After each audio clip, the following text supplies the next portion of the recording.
بسم اللہ الرحمن الرحیم۔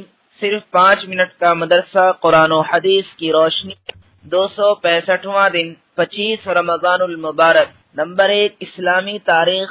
غزوہ بدر میں مسلمانوں کی فتح۔ قریش مکہ مدینہ پر حملہ کرنے اور ابو سفیان کے قافلہ کی حفاظت کے لیے 1000 پر مشتمل لشکر اور جنگی سامان سے لیس ہو کر میدان بدر میں پانی کے چشمے کے پاس پڑاؤ ڈالا۔ دوسری طرف حضور صلی اللہ علیہ وسلم 17 رمضان مبارک سن 2 ہجری میں صحابہ کرام کو لے کر میدان بدر پہنچ گئے۔ مسلمانوں کی تعداد 313 یا کچھ زائد تھی۔ ان کے پاس صرف 17 اونٹ، 2 گھوڑے اور 8 تلواریں تھیں، مگر مسلمان اپنی تعداد کی کمی اور بے سر و سامانی کے باوجود شہادت کے شوق میں بہادری کے جوہر دکھانے کے لیے بےتاب تھے۔ حضور صلی اللہ علیہ وسلم صحابہ کی صفیں درست فرما کر خیمہ میں تشریف لے گئے اور سجدہ کی حالت میں دعا فرمائی، اے اللہ، اگر آج تو نے اس مٹھی بھر جماعت کو ہلاک کر دیا تو روئے زمین پر تیری عبادت کرنے والا کوئی نہیں رہے گا۔ اللہ تعالی نے آپ صلی اللہ علیہ وسلم کی اس دعا کی برکت اور صحابہ کی جانثاری کی بدولت مسلمانوں کو شاندار کامیابی عطا فرمائی۔ کفار مکہ کے عتبہ، شیبہ، ابو جہل، امیہ بن خلف جیسے بڑے بڑے 70 کافر مارے گئے اور 70 قید کر لیے گئے، جبکہ مسلمانوں میں بھی 14 صحابہ کرام رضوان اللہ علیہ مجمعین شہید ہوئے۔ نمبر 2، اللہ کی قدرت۔ ایک عجیب پرندہ بئی نامی ایک چھوٹا سا پرندہ ہے جو اونچے اونچے درختوں پر اپنا گھونسلہ بناتا ہے۔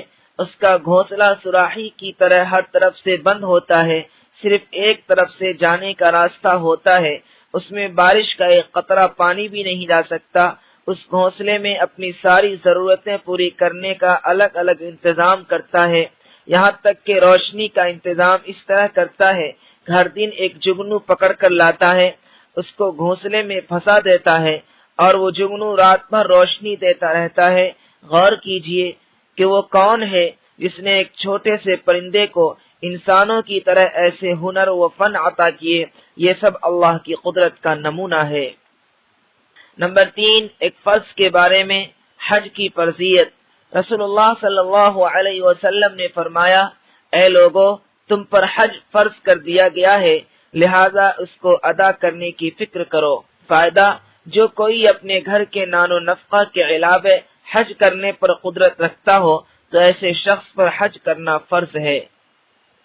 نمبر 4، ایک سنت کے بارے میں، عیدگاہ ایک راستہ سے جانا، دوسرے سے آنا۔ رسول اللہ صلی اللہ علیہ وسلم عیدگاہ ایک راستے سے تشریف لے جاتے اور دوسرے راستے سے تشریف لاتے۔ نمبر 5، ایک اہم عمل کی فضیلت، کسی کو کھلانے پلانے کا انعام۔ رسول اللہ صلی اللہ علیہ وسلم نے فرمایا، جو شخص اپنے مسلمان بھائی کو کھانا کھلائے، حتیٰ کہ اس کو سیر کرا دے اور اس کو پانی پلائے، یہاں تک کہ اس کی پیاس بجھا دے، تو اللہ تعالیٰ اس کو جہنم سے 7 خندقیں دور کر دیں گے، جن میں سے ہر 2 خندقوں کے درمیان 500 سال کی دوری ہوگی۔ نمبر 6، ایک گناہ کے بارے میں، مال جمع کرنے کا وبال۔ رسول اللہ صلی اللہ علیہ وسلم نے فرمایا، جو شخص اپنے پیچھے خزانہ چھوڑ جائے تو وہ خزانہ ایک گنجا 2 نقطہ والا سانپ بن کر قیامت کے دن اس شخص کے پیچھے لگ جائے گا۔ وہ شخص گھبرا کر کہے گا، تو کیا بلا ہے؟ وہ کہے گا، میں تیرا خزانہ ہوں جس کو تو چھوڑ کر آیا تھا۔ پھر وہ سانپ اس کے ہاتھ کو کھا لے گا، پھر سارے بدن کو کھائے گا۔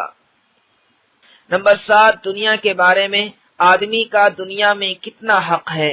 رسول اللہ صلی اللہ علیہ وسلم نے فرمایا، ابن آدم کو دنیا میں صرف 4 چیزوں کے علاوہ اور کسی کی ضرورت نہیں۔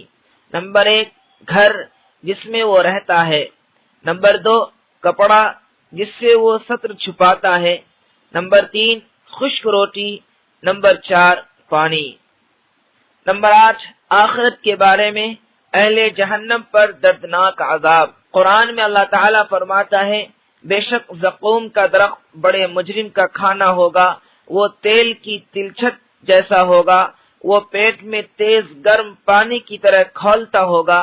کہا جائے گا اس گنہگار کو پکڑ لو اور گھسیٹتے ہوئے دوزخ کے بیچ میں لے جاؤ، پھر اس کے سر پر تکلیف دینے والا کھولتا ہوا پانی ڈالو، پھر کہا جائے گا عذاب کا مزہ چکھ، تو اپنے آپ کو بڑی عزت و شان والا سمجھتا تھا، یہی وہ عذاب ہے جس کے بارے میں تم شک کیا کرتے تھے۔ نمبر 9، قرآن سے علاج، سورہ فاتحہ سے علاج۔ رسول اللہ صلی اللہ علیہ وسلم نے فرمایا سورہ فاتحہ ہر مرض کی دوا ہے۔ فائدہ، علامہ ابن قیم رحمۃ اللہ علیہ فرماتے ہیں اگر جسم میں کہیں درد ہو تو درد کی جگہ ہاتھ رکھ کر 7 مرتبہ سورہ فاتحہ پڑھے، انشاءاللہ آرام ملے گا۔ نمبر 10، قرآن کی نصیحت۔ قرآن میں اللہ تعالیٰ فرماتا ہے اے ایمان والو، اگر کوئی گنہگار تمہارے پاس کوئی خبر لے کر آئے تو اس کی تحقیق کر لیا کرو، کہیں ایسا نہ ہو کہ تم کسی قوم کو اپنی لا علمی سے کوئی نقصان پہنچا دو، پھر تم کو اپنے کیے پر پچھتانا پڑے۔